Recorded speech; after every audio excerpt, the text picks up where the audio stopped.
प्रिय दर्शकों, आप सभी का स्वागत है हमारे इस YouTube चैनल पर। दर्शकों, मैंने अपने एक वीडियो में जरूर कहा है कि थर्ड वर्ल्ड वॉर शुरू हो चुका है और अब ये अंत की ओर है। और मैंने अंगारक योग के बारे में भी एक बात कही थी कि 27 मार्च इसका एक पीक होगा। अगर आप 27 मार्च का न्यूज़पेपर खोल के देखेंगे तो आपको कहीं पर भी ऐसी कोई न्यूज नजर नहीं आएगी जो ये कहती हो कि भारत के अंदर अगले कुछ दिनों के अंदर ऐसी भयंकर स्थिति होने वाली है। और मैंने ये कहा था कि 27 मार्च को ये अंगारक योग अपने पीक पर होगा और किसी न किसी अनिष्टकारी घटना को जन्म जरूर देगा। लेकिन तब हमारे सामने केवल एक किसान आंदोलन था। हमने उसी के अनुसार देखा कि शायद इसी में से कोई चीज निकल करके आएगी, लेकिन घटना तो घटी है, लेकिन पर्दे के पीछे से।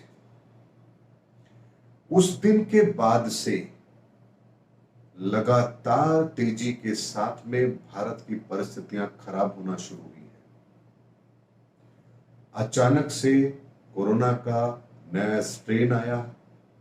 पूरे हिंदुस्तान के अंदर तेजी से लोग संक्रमित होने लगे, लोगों की मौतें होने लगी और स्ट्रेन भी ऐसा जो व्यक्ति को संभलने का मौका भी नहीं दे रहा।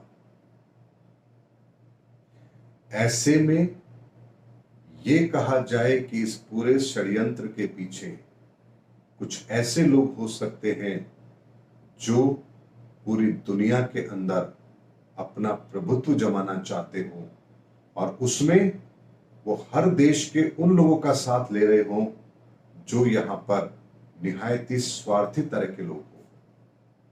ऐसे में उन लोगों का साथ लेकर के हर उस देश के अंदर ऐसी परिस्थितियों का निर्माण कर दिया जाए जिससे स्थिति भयावह हो और आर्थिक तौर पर वो देश कमजोर हो जाए और उन्हें अपने तरीके से पूरी दुनिया के अंदर व्यवस्थाओं को कायम करने का मौका मिले। ऐसी परिस्थितियों का निर्माण होने की संभावना अंगारक योग के उस दिन पर बन रही थी और उस दिन ये बात हमें समझ नहीं आ रही थी कि आखिर ये अंगारक योग इतना बड़ा प्रभाव कैसे देगा। हमें लगा कि शायद किसान आंदोलन के कारण से कोई हो सकता है अराजकता फैले या कोई और कारण हो, लेकिन योग बहुत भयंकर था तो परिणाम भी भयंकर होने थे।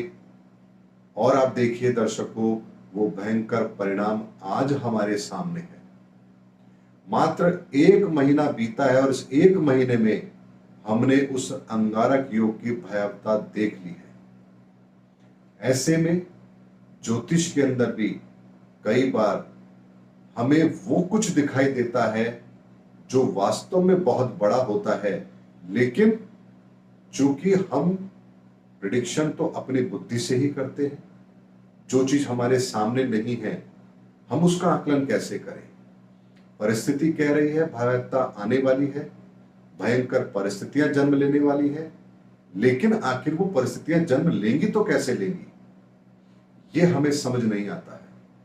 तो उस समय पर जो परिस्थितियां होती है हम सोचते हैं कि शायद इसी से चीज पैदा होगी, लेकिन जब वो घटना घटित हो जाती है तब हमें पता लगता है कि इस परिस्थिति के पीछे कौन से योग थे और वो परिस्थितियां इतनी विषम थी, दिख रही थी, तो उसका परिणाम भी उतना ही विषम भी बना है। इसलिए दर्शकों, ज्योतिष पर मेरा अटूट विश्वास है और उसी विश्वास के आधार पर मैं हमेशा से आप लोगों को ये बताता आया हूं कि आने वाला समय कैसा है और हमको क्या करना है। यहां तक कि मैंने ये तक भी बताया अपने वीडियो के अंदर कि किन लोगों के कोरोना संक्रमित होने की संभावना ज्यादा बनती है। और पिछले दिनों में जितने भी लोग ऐसे थे जो कोरोना संक्रमित थे और उन्होंने मुझे पूछा, और उन सब की कुंडलियों के अंदर जब मैंने उन्हें बताया कि यही वो परिस्थितियां हैं जिसके लिए मैंने पहले वीडियो में ही आपको बता दिया था कि अगर ये योग आप लोगों की कुंडली में बन रहे हैं तो आप लोगों के कोरोना संक्रमित होने की संभावना औरों के कंपैरिजन में ज्यादा है। और मुझे एक भी कुंडली ऐसी नहीं मिली जिसके अंदर वो ग्रह जिम्मेदार ना हो। इतनी सटीकता के साथ यदि हमारे सामने परिस्थितियां पैदा हो रही हैं और हमें उसका पूर्व आकलन भी मिल रहा है, और यदि फिर भी हम इस विद्या का भरपूर फायदा नहीं उठा पा रहे हैं, तो फिर ईश्वर हमको और क्या दे सकता है? ईश्वर हमें केवल संकेत दे सकता है। उन संकेतों को पहचानना, उसके अनुसार अपना आचरण करना, ये हमें करना पड़ेगा।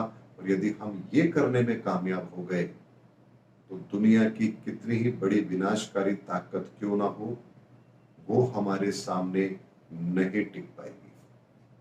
उम्मीद करता हूं दर्शकों, मैंने इस वीडियो में फिर आप लोगों से आग्रह किया है कि अपना मनोबल ऊंचा रखिए।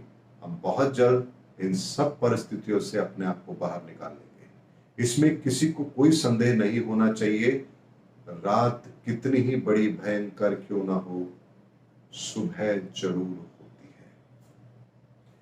मेरे इस चैनल पर आप लोग काफी लंबे समय से वीडियोस देखते आ रहे हैं, उसके लिए आप सभी लोगों का धन्यवाद।